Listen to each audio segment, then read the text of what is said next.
bit about issues and how to identify issues. And I think, for the sake of argument and moving forward, we should talk about the transportation one. ADAPT traditionally uses what's called the pitchfork method as a way to strategize around solving issues. Everyone knows what a pitchfork is, I take it? Yes. Thing that picks up hay. Well, pitchfork has 5 prongs. And without those 5 prongs, a pitchfork doesn't work right. It needs all 5 to work together to bale hay and pick it up and move it. And that's really similar to kind of how we view direct action in terms of social justice. It doesn't happen in a bubble and it doesn't happen alone. And there's a lot of different avenues to making social change. So the 5 prongs of the advocacy pitchfork are legal. So, we talk about laws and having laws in place that protect people. So you've got the legal system. You've got the judicial system, which means things like court cases, things like challenges to legislation that might not be fair. That's an avenue to make social change. Then you have media as an avenue for social change. And media is a really strong avenue, especially in small towns. You can really use that to your advantage. That leaves you with 2 more prongs, and those 2 prongs are administrative systems, which is very different from legislative. And when we did the training a couple weeks ago, somebody asked, what's the big difference between legal things and administrative things? And the legal prong refers to getting legislation passed that affects change. The administration part deals with working with the agencies that carry out those laws. So, for instance, with transportation, most cab companies and most transit providers are run through a city, a county, some bigger body. So you have an administration system there that might not be following the laws directly or correctly. So it's up to you guys to call them out on it and to make sure that they're doing their job the way they should. And when we do it, we always count them down like this because direct action is always the last one you're left with. And that's kind of, when all else fails, you really have to go that route. I like to refer to it as kind of the tactic of last resort, but it's not always the tactic of last resort.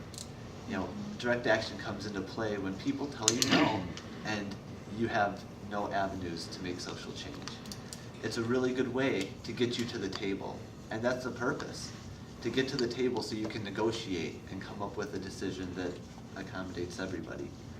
So, in terms of this transportation issue, since we can't focus on multiple cities, and we're in Madison, we'll focus on the Madison issue.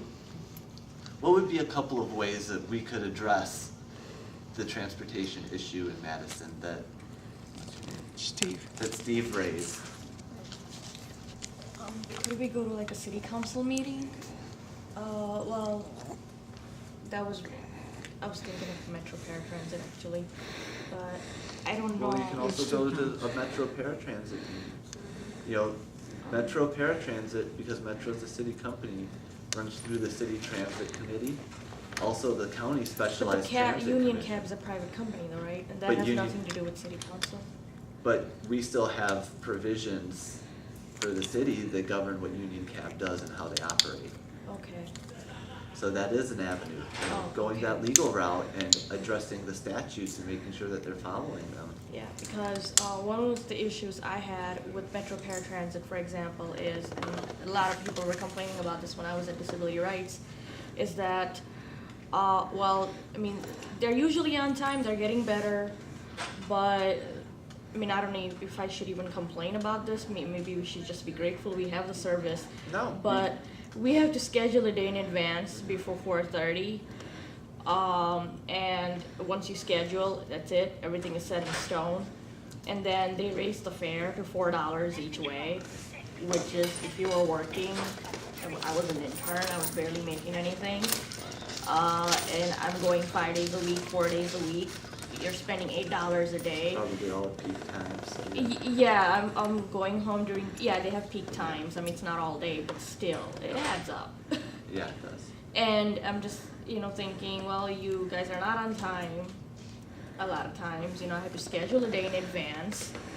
The customer service is pretty rude, and then they have the nerve to raise the fare. I don't know. And- Maybe I shouldn't complain about that because. Well, frankly, that's a problem with paratransit throughout the state. The 20-minute time, like when I was in college, you got a tight schedule, and sometimes you need to be, you need them there when you are done to make it to where Right. you need to be.